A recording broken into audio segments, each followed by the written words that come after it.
Hoş geldin ey taşlar, huzur buldu insanlar. Hoş geldin ey son nebi, gönüllerin tabibi. Sen alemlere rahmet.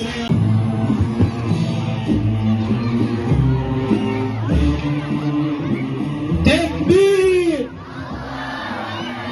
Tekbir! Tekbir!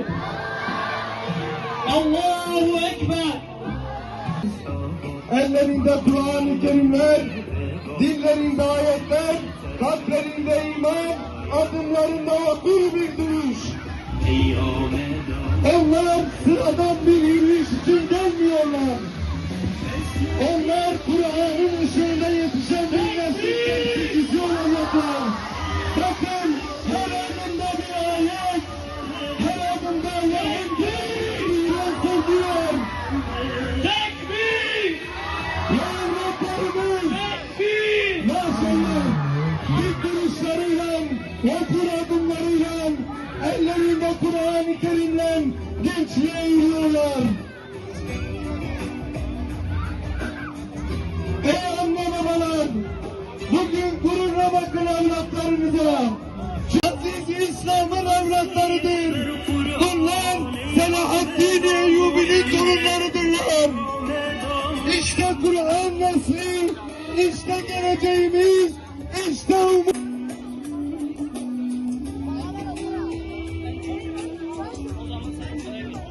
Resulullah'ın emerudunu yıkatın yerlere serdin şeytanın oyununu.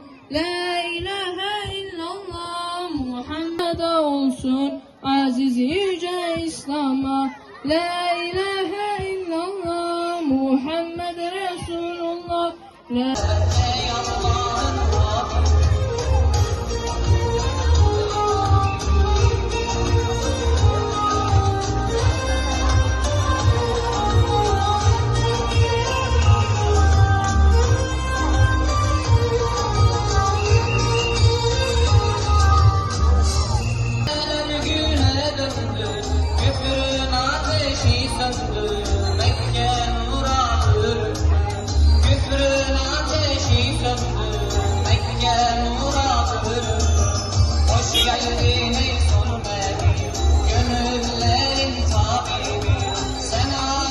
severim demekle, dilde süslü laflar etmekle tamam olmuyor.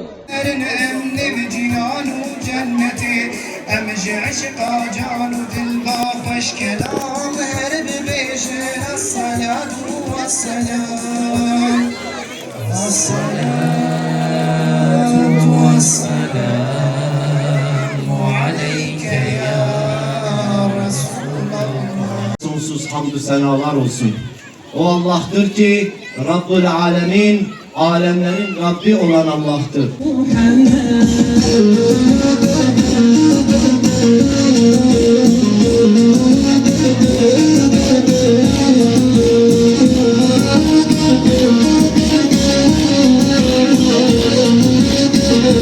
Melekler adedince merhaba yar. Merhaba ey kalbimizdeki tek intizam. Hoş geldin ezel ikliminden.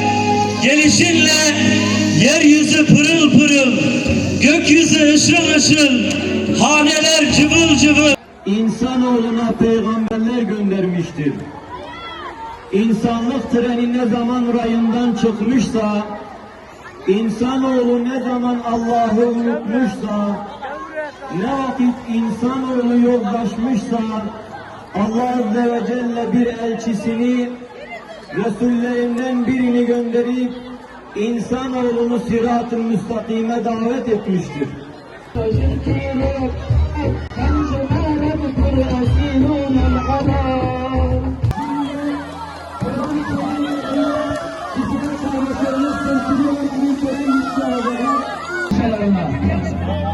Erkek evlatlarımıza bakınız.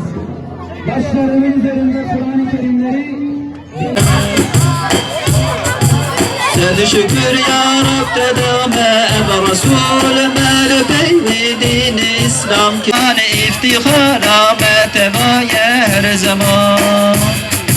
لو محمد خوش حبيبي ذو الجلال صاحب إكرام وقدرك نور كمال وسلم اللهم صل على سيدنا محمد النبي الأمي وعلى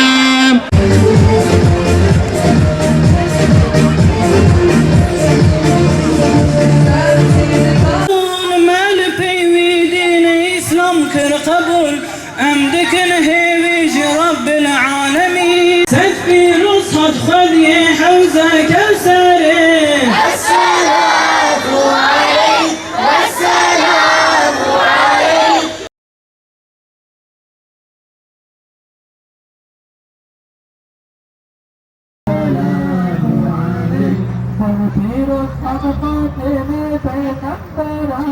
السلام عليك والسلام عليك تدبير خطأ في صباح الحياة الصلاة عليه السلام عليه روج شبه بحر بل نار نار تبرع عشقات